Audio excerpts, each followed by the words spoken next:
Yes, good morning to children. Hydrogen, its compounds, part 2. Today, covalent hydrates.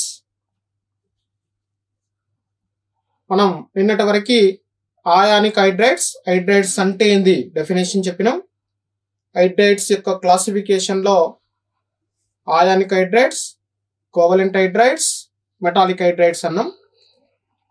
So hydrogen S block elements తోటి react అయ్యి ఏర్పరిచే hydrides ని మనం ionic hydrides అన్నాం.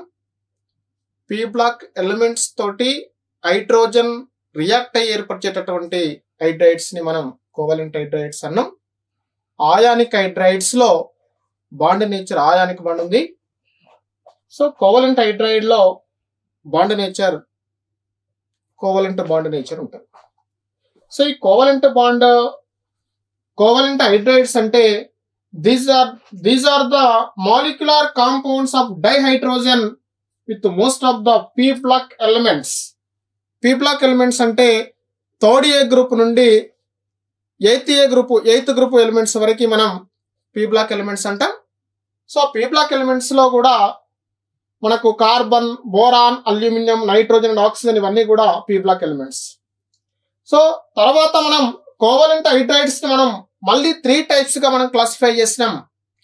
Covalent hydrides classified into 3 types. One is the electron deficiency hydrogens, electron density, electron precis hydrides.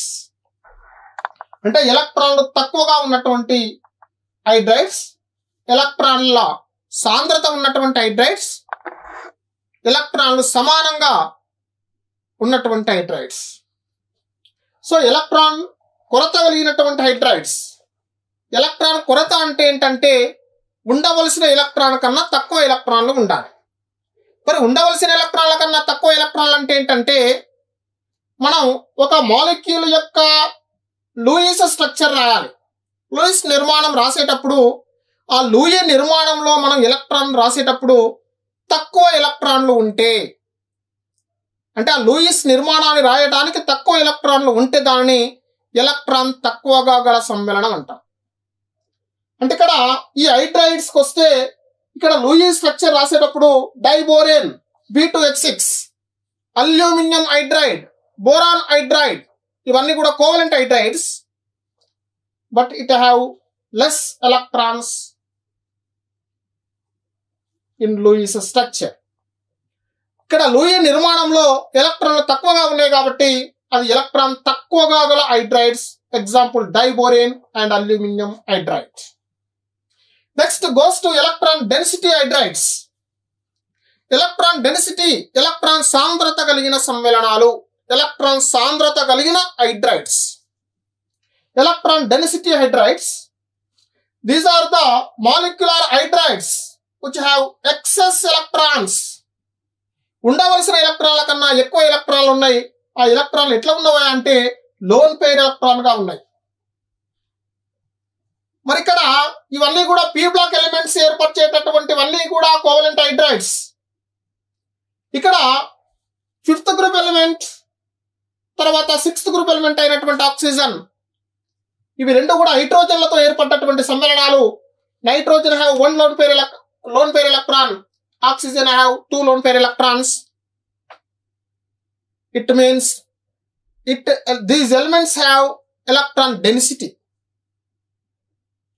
So ఇవి electron సాంద్రత కలిగినటువంటి hydrides కాబట్టి ఇక్కడ లోన్ పేర్ ఎలక్ట్రాన్స్ ఉన్నాయి. సో దాని తర్వాత 3rd వన్కి వస్తే ఎలక్ట్రాన్ ప్రీసియస్ హైడ్రైడ్స్, ఎలక్ట్రాన్లు సమానంగా ఉన్నటువంటి హైడ్రైడ్స్. ఒక లూయి నిర్మాణం రాస్తున్నాం, ఒక లూయి స్ట్రక్చర్ రాస్తున్నాం. ఆ లూయి స్ట్రక్చర్ లో ఎన్ని ఎలక్ట్రాన్లు ఉండాలి, ఆ నిర్మాణం రాయడానికి అవసరమైనటువంటి ఎలక్ట్రాన్లు అన్ని మాత్రమే ఉంటే, అంటే లూయి స్ట్రక్చర్ రాసేటప్పుడు ఆ లూయి స్ట్రక్చర్ లో ఎన్ని ఎలక్ట్రాన్లు అయితే అవసరం అవుతుందో అన్ని ఎలక్ట్రాన్లు ఆ కాంపౌండ్ లో ఉంటే ఆ హైడ్రైడ్స్ ని మనం ఎలక్ట్రాన్ ప్రీసియస్ హైడ్రైడ్స్ అంటాం. Example, all carbon compounds for example carbon hydrides, carbon hydride, methane and ethane molecules examples for this hydride. So this is the covalent hydrides. So దాని తర్వాత మెటాలిక్ హైడ్రైడ్స్ కి వస్తే ఇక్కడ మనం ఏమన్నాం, ionic hydrides అనేటటువంటిది కేవలం yes block elements తో ఏర్పరిచేటటువంటివి ఆయానిక్ హైడ్రైడ్స్ అయితే, పి బ్లాక్ ఎలిమెంట్స్ తో ఏర్పడేటటువంటివి కోవలెంట్ హైడ్రైడ్స్ అయితే, D or F block elements, D మరియు ఎఫ్ బ్లాక్ మూలకాలతో హైడ్రోజన్ రియాక్ట్ అయి ఏర్పరిచేటటువంటి హైడ్రైడ్సే మనకి metallic hydrides. For example D block elements కి వస్తే chromium, manganese, D block elements. D block elements react with hydrogen, it form chromium hydride, manganese hydride. So this is the chromium hydride, this is the manganese hydride. So this is the hydrides. So hydrides అనేది ఈ topic లో మనకు 30% syllabus corona వల్ల eliminate చేయడం జరిగింది, తీసేయడం జరిగింది. ఇప్పుడు ఉన్నటువంటి సిలబస్ లో రేపు ఎగ్జామ్ లో రావడానికి 100% అవకాశం ఉన్నటువంటి క్వశ్చన్ ఇది. ఎందుకంటే ఈ టాపిక్ లో నెక్స్ట్ హైడ్రైడ్స్ తర్వాత వాటర్ ఉంది, ఆ వాటర్ కు సంబంధించింది ఇది మాత్రమే సిలబస్ లో ఉన్నాయి, మిగిలింది అంతా కూడా పోయింది. కాబట్టి ఇది కంపల్సరీ మనం నేర్చుకోవాల్సినటువంటి అవసరం ఉంది. సో దాని తర్వాత ఇది హైడ్రైడ్స్. తర్వాత ఈ సిలబస్ లో మనకి ముఖ్యంగా వాటర్, ఈ వాటర్ యొక్క ఫార్ములా వాటర్ మాలిక్యూల్ H2O. ఈ వాటర్ మాలిక్యూల్ ఏంటయ్యా అంటే ఎంప్రోటిక్ సొల్యూషన్. మరి ఎంప్రోటిక్ సొల్యూషన్ అంటే ఏంటయ్యా అంటే ఈ వాటర్ అనేది ఆమ్లంగా ప్రవర్తిస్తుంది, అదే క్షారంగా ప్రవర్తిస్తుంది. ఆమ్లంగా క్షారంగా రెండింటిగా ప్రవర్తించేటటువంటి అవకాశం ఉన్నటువంటి దానిని మనం ఎంప్రోటిక్ అంటాం. కాబట్టి ఇది ఎంప్రోటిక్ సొల్యూషన్.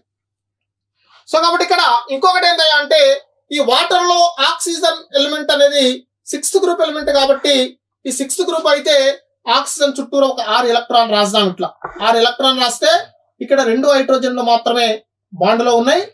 ఇదొక లోన్ పేర్ ఎలక్ట్రాన్, ఇదొక లోన్ పేర్ ఎలక్ట్రాన్, ఇదొక సిగ్మా బాండ్, ఇదొక సిగ్మా బాండ్ అనుకుంటే దీన్ని కూడా మనం సిగ్మా బాండ్ గా ఊహిస్తే మొత్తం 4 సిగ్మా బాండ్స్ అయితే 4 సిగ్మా బాండ్స్ అంటే అది sp3 హైబ్రిడైజేషన్.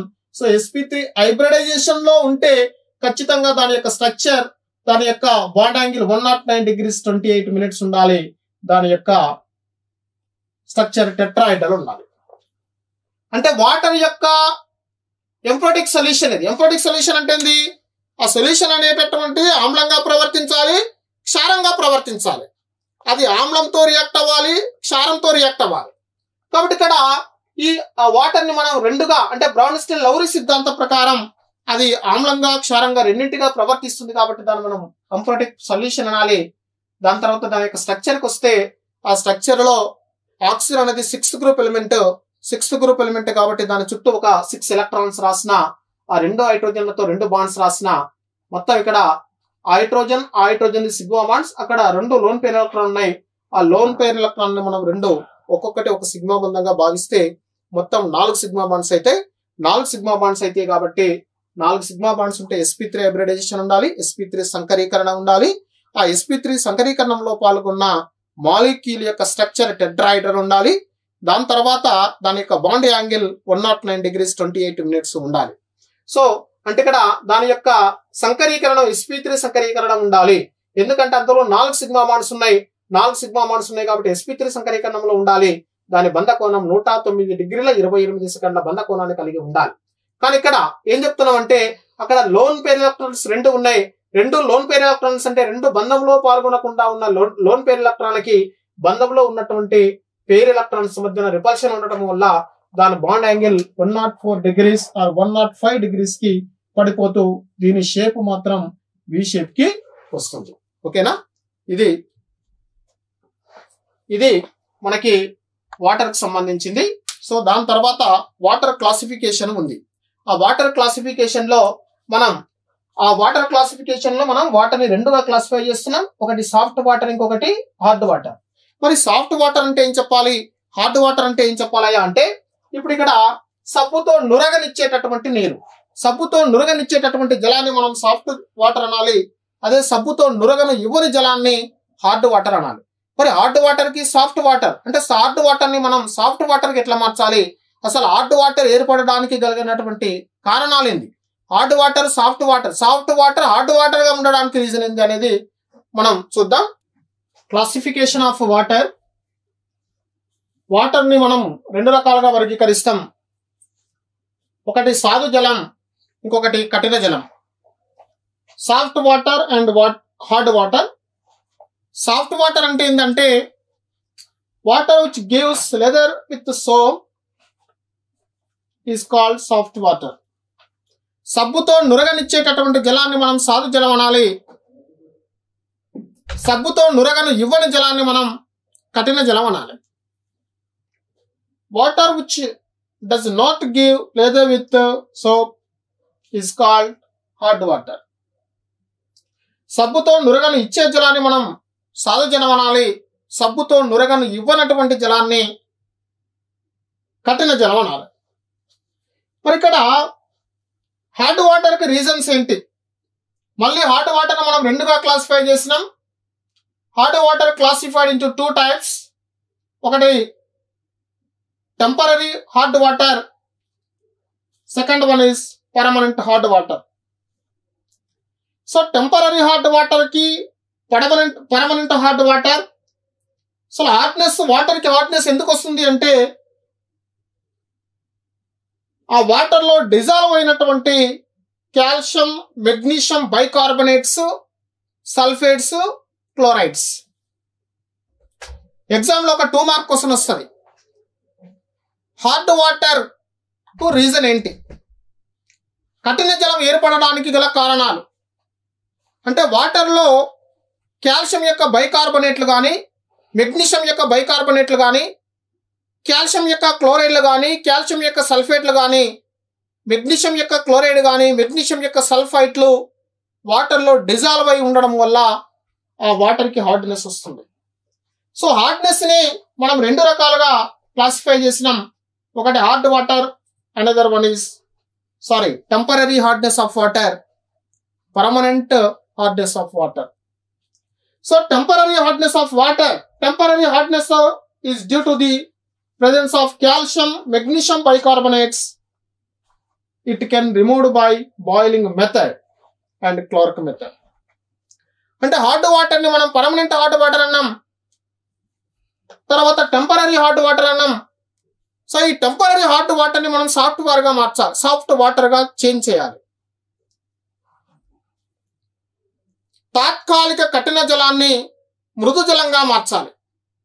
ఈ తాత్కాలిక కఠిన జలాన్ని మృదు జలంగా మార్చాలి.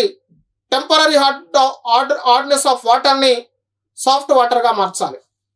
దానికి 2 టైప్స్ ఆఫ్ మెథడ్స్ ఉన్నాయి. అందులో ఒకటి బాయిలింగ్ మెథడ్, ఒకటి ఇంకొకటి క్లార్క్ మెథడ్ ఒకటి. ఈ బాయిలింగ్ మెథడ్ లో మనం ఏం చేస్తున్నాం అంటే మనకేంది, మన ఉద్దేశం ఏంది, కాల్షియము, మెగ్నీషియం యొక్క బైకార్బోనేట్లను వాటర్ నుంచి రిమూవ్ చేయాలి. అప్పుడు అది సాఫ్ట్ వాటర్ గా మారుతుంది.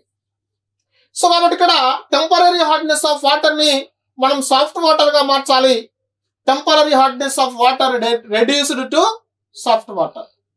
సో ఇక్కడ first method is boiling method. Boiling method లో మనం ఏం చేస్తున్నాం అంటే during the boiling the soluble magnesium bicarbonate, calcium bicarbonate is converted into insoluble magnesium carbonate and calcium carbonate. So ఇక్కడ బాయిలింగ్ మెథడ్ లో మనం ఏం చేస్తున్నాం అంటే ఇక్కడ magnesium bicarbonate, calcium bicarbonate water లో కరిగి ఉండడం వల్ల దానికి తాత్కాలిక కాఠిన్యత ఏర్పడుతుంది. ఆ తాత్కాలిక కాఠిన్యతను మనం తొలగించి సాధు జలంగా మార్చాలి, సాఫ్ట్ వాటర్ గా మార్చాలి. అంటే ఇక్కడ మెగ్నీషియం బైకార్బోనేట్ ని మనం హీట్ చేసినాం, వేడి చేసినాం, బాయిల్ చేసినాం, అది మెగ్నీషియం హైడ్రాక్సైడ్ గా మారింది. తర్వాత కార్బన్ డైఆక్సైడ్ గా గ్యాస్ బయటకు వెళ్ళిపోయింది. సో దాని తర్వాత కాల్షియం బైకార్బోనేట్, దీన్ని కూడా మనం బాయిల్ చేసినాం, చేయడం వల్ల ఇది కాల్షియం హైడ్రాక్సైడ్ గా మారింది. కాల్షియం హైడ్రాక్సైడ్ తో పాటు కార్బన్ డైఆక్సైడ్ గా మారింది. సో ఇక్కడ మెగ్నీషియం హైడ్రాక్సైడ్ కానీ కాల్షియం హైడ్రాక్సైడ్ కానీ ఇవి రెండు కూడా అవక్షేపాలు, ప్రెసిపిటేట్స్. సో ఈ ప్రిసిపిటేట్స్ కాబట్టి వీటిని మనం ఏం చేస్తామంటే ఫిల్టరేట్ ద్వారా దానిని మనం ఆ వాటర్ నుంచి రిమూవ్ చేస్తాం. చేయడం వల్ల వాటర్ ఎట్లా ఉంది, ఇప్పుడు ఆ వాటర్ అనేది సాఫ్ట్ వాటర్ గా మారింది. సో దాని తర్వాత క్లార్క్ మెథడ్ లో మనం ఏం చేస్తున్నాం, ఈ క్లార్క్ మెథడ్ లో కూడా మన ఉద్దేశం ఏంది, ఇక్కడ టెంపరరీ హార్డ్నెస్ ఆఫ్ వాటర్ ని మనం సాఫ్ట్ వాటర్ గా రెడ్యూస్ చేయాలి, మార్చాలి. అంటే ఇక్కడ ఆ వాటర్ లో ఉన్నటువంటి బైకార్బోనేట్స్, కాల్షియం యొక్క బైకార్బోనేట్ ని, తర్వాత మెగ్నీషియం యొక్క బైకార్బోనేట్ ని ఆ వాటర్ నుంచి తొలగించాలి. కాబట్టి ఇక్కడ మనం బైకార్బోనేట్లను ఎట్లయితే హైడ్రాక్సైడ్ గా మార్చినామో, magnesium hydroxide and calcium hydroxide గా ఎట్లయితే చేంజ్ అయిందో, అక్కడ ఎట్లయితే ప్రిసిపిటేట్స్ వచ్చినాయో ఆ ప్రిసిపిటేట్ ని మనం ఫిల్టరేటర్ ద్వారా వేరు చేసి అది సాఫ్ట్ వాటర్ గా ఉందో, మనం ఇక్కడ క్లార్క్ మెథడ్ లో కూడా మనం బైకార్బోనేట్లని తొలగించాలి, దాని ఫిల్టరేట్ ద్వారా వేరు చేయాలి. ఈ క్లార్క్ మెథడ్ లో మనం చేసేది ఏమీ లేదు, దానికి ఆ వాటర్ కి కొంత లైమ్ వాటర్ ను కలపాలి. లైమ్ వాటర్ అంటే కాల్షియం హైడ్రాక్సైడ్. సో ఈ కాల్షియం హైడ్రాక్సైడ్ ని కలుపుదాం. కాల్షియం హైడ్రాక్సైడ్ ని కలుపుతాం. క్లార్క్ మెథడ్ లో కాల్షియం హైడ్రాక్సైడ్ వాటర్ కు కలపాలి. In this method calculate amount of lime water is added to hard water. It precipitates out calcium carbonate and magnesium hydroxide, which can be separated by filter. Then మనం calcium bicarbonate add to lime water. Lime water means calcium hydroxide. So calcium hydroxide కి calcium bicarbonate, hard water లో ఉన్నటువంటి calcium bicarbonate కి calcium hydroxide ని add చేసినాం. Calcium hydroxide ని add చేయడం వల్ల ఇక్కడ ఏమొచ్చింది, కాల్షియం కార్బోనేట్, ఇది ప్రిసిపిటేట్. సో దాని తర్వాత magnesium bicarbonate add to calcium hydroxide, దానికి ఏం చేసినాం, అది magnesium hydroxide and calcium carbonate గా ప్రిసిపిటేట్స్ వచ్చినాయి. ఆ రెండింటిని కూడా మనం ఫిల్టరేషన్ చేయడం వల్ల సపరేషన్ చేస్తాం, అప్పుడు సాఫ్ట్ వాటర్ మాత్రమే మిగులుతుంది. అంటే ఇక్కడ టెంపరరీ హార్డ్నెస్ ఆఫ్ వాటర్ ని సాఫ్ట్ వాటర్ గా మార్చడానికి ఈ రెండు మెథడ్స్ ఉన్నాయి. ఆ తర్వాత పర్మనెంట్ హార్డ్ వాటర్ ని మనం సాఫ్ట్ వాటర్ గా మార్చాలి. పర్మనెంట్ హార్డ్ వాటర్ ని సాఫ్ట్ వాటర్ గా మార్చాలంటే ఇక్కడ ఒక method, treatment with washing soda. Treatment with washing soda. Washing soda అంటే ఏందయ్యా అంటే సోడియం కార్బోనేట్. మరి పర్మనెంట్ హార్డ్నెస్ ఎట్లా వస్తుంది, ఆ వాటర్ లో ఉన్నటువంటి కాల్షియం యొక్క, మెగ్నీషియం యొక్క క్లోరైడ్లు కానీ సల్ఫేట్లు కానీ ఆ వాటర్ లో కరిగి ఉండడం వల్ల, ఆ వాటర్ లో సాల్బుల్ అయ్యి ఉండడం వల్ల మనకి హార్డ్నెస్ వస్తుంది. దాంట్లో మనం ఏం చేయాలి, క్లోరిన్ ను రిమూవ్ చేయాలి, సల్ఫేట్ ను రిమూవ్ చేయాలి. కాల్షియం యొక్క క్లోరైడ్, కాల్షియం యొక్క సల్ఫేట్, మెగ్నీషియం యొక్క క్లోరైడ్, మెగ్నీషియం యొక్క సల్ఫేట్లను అందులో నుండి మనం రిమూవ్ చేయాలి. అప్పుడు ఇక్కడ ఏం చేస్తున్నాం, ఎం అంటే ఇక్కడ సోడియం ఆర్ మెగ్నీషియం. మెగ్నీషియం యొక్క chloride react with sodium carbonate, this is washing soda. As well as ఇక్కడ magnesium sulphate or calcium sulphate, so it react with sodium carbonate. Sodium carbonate ఇక్కడ ఏమొస్తున్నాయి అంటే calcium carbonate, this is the precipitate. ఇక్కడ magnesium carbonate, this is also precipitate, ఇది ఒక precipitate. Calcium carbonate or magnesium carbonate, ఇక్కడ calcium carbonate or magnesium carbonates, those are precipitates. This separation by filtration method, it gives you a soft water. It gives you a soft water. This is the soft water. So ఇక్కడ permanent hard water ని మనం soft water గా మార్చేటటువంటి ప్రక్రియలో ఒకటి react with washing soda, hard water. Hard water ని మనం washing సోడాతో react చేస్తే మనకు ప్రెసిపిటేట్స్ వస్తాయి. ఆ ప్రెసిపిటేట్స్ ని మనం ఫిల్టరేషన్ ద్వారా సపరేషన్ చేస్తే మనకు కేవలం హార్డ్ వాటర్ మాత్రమే సాఫ్ట్ వాటర్ మాత్రమే మిగులుతుంది. Next Calgon method. ఈ కాల్గాన్ మెథడ్ అంటే సోడియం హెక్సామెటాఫాస్ఫేట్. సోడియం హెక్సామెటాఫాస్ఫేట్ ని మనం కమర్షియల్ గా, వ్యాపార పరంగా దీన్ని మనం కాల్గాన్ అని పిలుస్తాం గనక ఈ మెథడ్ కి మనం కాల్గాన్ మెథడ్ అంటున్నాం. ఇది సోడియం హెక్సామెటాఫాస్ఫేట్. సోడియం హెక్సామెటాఫాస్ఫేట్ ఆయాన్లుగా విడిపోతే, ఆయనీకరణం జరిగితే 2 moles of Na plus ion, cation, this is the anion. ఇప్పుడు పర్మనెంట్ హార్డ్నెస్ ఎట్లా వస్తుంది అనుకున్నాం? కాల్షియం యొక్క సల్ఫేట్లు కానీ, మెగ్నీషియం యొక్క సల్ఫేట్లు కానీ, కాల్షియం యొక్క క్లోరైడ్లు కానీ, మెగ్నీషియం యొక్క క్లోరైడ్లు కానీ వాటర్లో కరిగి ఉండడం వల్ల ఆ వాటర్కి మనకు పర్మనెంట్ హార్డ్నెస్ వస్తుంది అన్నాం. కాబట్టి ఇక్కడ calcium chloride react with this ion, it gives a, ఇక్కడ 4 సోడియం ఉన్నాయి. ఆ 4 సోడియంలో 2 సోడియం ప్లేస్ లో ఇక్కడ ఎం వచ్చింది. ఎం అంటే ఇక్కడ కాల్షియం ఆర్ మెగ్నీషియం. సో అక్కడ సోడియం క్లోరైడ్ వచ్చింది. ఇదంతా కూడా మనకు వాటర్లో ప్రెసిపిటేట్ గా ఫామ్ అవుతుంది. ప్రెసిపిటేట్ గా ఫామ్ అవుతుంది కాబట్టి దాన్ని మనం ఫిల్టర్ ద్వారా వేరు చేయొచ్చు. ఇక్కడ calcium chloride reaction with this compound, it gives A 1 precipitate. As well as calcium chloride, magnesium chloride reaction with this ion, it gives a precipitation in this solution. ఆ ద్రావణంలో ప్రెసిపిటేషన్ ఏర్పడుతుంది. ఆ ప్రెసిపిటేషన్ మనం filter ద్వారా వేరు చేస్తున్నాం. ఇక్కడ magnesium sulphate కానీ, calcium sulphate కానీ అక్కడ కూడా ఇది ఆ ఆయాన్తో రియాక్ట్ అవుతుంది. దేంతో రియాక్ట్ అవుతుంది? కాల్గాన్ ఆయాన్తో రియాక్ట్ అవుతుంది. ఆ కాల్గాన్ తో రియాక్ట్ అయిన తర్వాత ఇక్కడ ఒక ప్రెసిపిటేషన్, సేమ్ ప్రెసిపిటేషన్ క్లోరిన్ తో కలిపినప్పుడు రియాక్షన్ లో బై ప్రోడక్ట్ గా సోడియం క్లోరైడ్ వచ్చింది. సోడియం క్లోరైడ్ వాటర్ లో డిజాల్వ్ అవ్వడం వల్ల దానికి హార్డ్నెస్ రాదు కనుక సోడియం క్లోరైడ్ వాటర్ లోనే ఉంది. కానీ ఇది ప్రెసిపిటేషన్ గా ఫామ్ అవుతుంది. ఇది అవక్షేపంగా ఫామ్ అవుతుంది. అవక్షేపంగా ఫామ్ అవుతుంది కాబట్టి దాన్ని ఫిల్టర్ ద్వారా మనం వేరు చేస్తాం. సో అదేవిధంగా calcium sulphate, magnesium sulphate, water లో ఉన్నటువంటి కాల్షియం సల్ఫేట్ కానీ, మెగ్నీషియం సల్ఫేట్ కానీ ఈ కాల్గాన్ తో రియాక్ట్ జరిగిన తర్వాత ఇక్కడ సేమ్ ప్రెసిపిటేషన్ వస్తుంది. కానీ ఇక్కడ మెగ్నీషియం సల్ఫేట్ ఇక్కడ సోడియం క్లోరైడ్ ప్లేస్ లో మనకు సోడియం సల్ఫేట్ వస్తుంది. ఇక్కడ ఎం ప్లేస్ లో మనకు కాల్షియం రావచ్చు, మెగ్నీషియం కూడా రావచ్చు.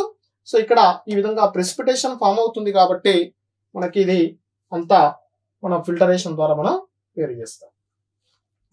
ఆ తర్వాత నెక్స్ట్ ప్రాసెస్ ఏంటయ్యా అంటే ion exchange method. Ion exchange method లో ఏం చేస్తున్నాం మనం? This method is called zeolite. Zeolite ఎందుకంటున్నాం అంటే ఇక్కడ సోడియం అల్యూమినియం సిలికేట్. ఈ సోడియం అల్యూమినియం సిలికేట్ అనే ఒక కెమికల్ ను మనం తీసుకుంటున్నాం. ఆ కెమికల్ ను మనం జియోలైట్ అంటాం. కాబట్టి జియోలైట్ ను తీసుకుంటున్నాం. ఆ జియోలైట్ ని మనం హాట్ వాటర్ కి మనం యాడ్ చేస్తున్నాం. ఈ జియోలైట్ ను హాట్ వాటర్ కు మనం యాడ్ చేయడం వల్ల ఏం జరుగుతుంది? ఇక్కడ ఇది జియోలైట్. ఇక్కడ జియోలైట్ జెడ్ అనే దాన్ని మనం జియోలైట్ గా తీసుకుంటున్నాం. ఇక్కడ సోడియం జెడ్ అన్నాం. సోడియం జెడ్ అంటే ఎందుకంటే జెడ్ ప్లేస్ లో AlSiO4, AlSiO4 aluminium silicate. So ఈ అల్యూమినియం సిలికేట్ మనం జెడ్ గా మనం రాస్తున్నాం కాబట్టి సోడియం జెడ్. ఈ సోడియం జెడ్ ఇది జియోలైట్. ఈ జియోలైట్ ఏమవుతుంది? మెగ్నీషియం క్లోరైడ్ తో రియాక్ట్ అవుతుంది. ఈ మెగ్నీషియం క్లోరైడ్ ఎక్కడ ఉంది? వాటర్ లో ఉంది. మనం పర్మనెంట్ వాటర్నెస్ వాటర్ ఎందుకు వస్తుంది అంటే magnesium chloride, calcium chloride, magnesium sulphate, calcium sulphate water లో డిజాల్వ్ అయి ఉండడం వల్ల దానికి పర్మనెంట్ హార్డ్నెస్ వస్తుంది అన్నాం. సో కాబట్టి ఇక్కడ జియోలైట్ తోటి మనం మెగ్నీషియం క్లోరైడ్ రియాక్ట్ అయింది. జరిగిన తర్వాత ఇది ఒక ప్రెసిపిటేషన్. అప్పుడు తర్వాత సోడియం క్లోరైడ్ వాటర్ లో డిజాల్వ్ అయి ఉంటుంది. సో దాని తర్వాత ఇదే జియోలైట్ ని కాల్షియం క్లోరైడ్ తో చర్య జరిపించినాం. కాల్షియం క్లోరైడ్ తో చర్య జరిపించినప్పుడు ఇక్కడ సోడియం క్లోరైడ్ యాసిటీస్. అదే జియోలైట్ ను magnesium sulphate, zeolite calcium sulphate.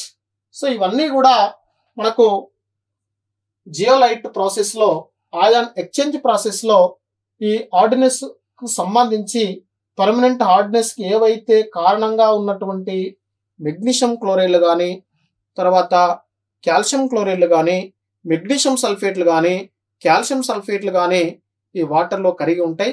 దానికి ఎప్పుడైతే జియోలైట్ కలుపుతామో సోడియం ప్లేస్లోనికి మెగ్నీషియం, సోడియం ప్లేస్లోనికి కాల్షియం, సోడియం ప్లేస్లోనికి ఇవి రావడం వల్ల మిగిలింది అవి ప్రెసిపిటేట్గా మారుతాయి.